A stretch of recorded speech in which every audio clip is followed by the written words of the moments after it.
Hi! In front of me is TOSCIDO P101, and today I would like to show you how you can set up Face Unlock.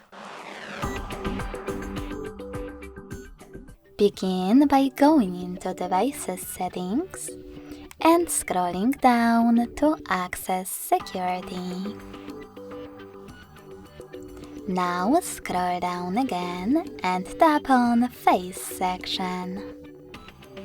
Following that, you need to rotate your tablet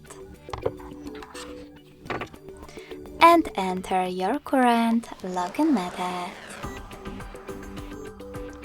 Then tap on Next at the bottom right corner and Start also at the bottom right corner.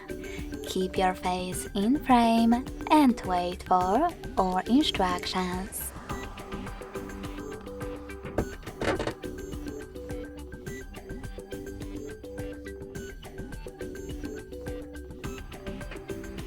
After that, just tap on Done.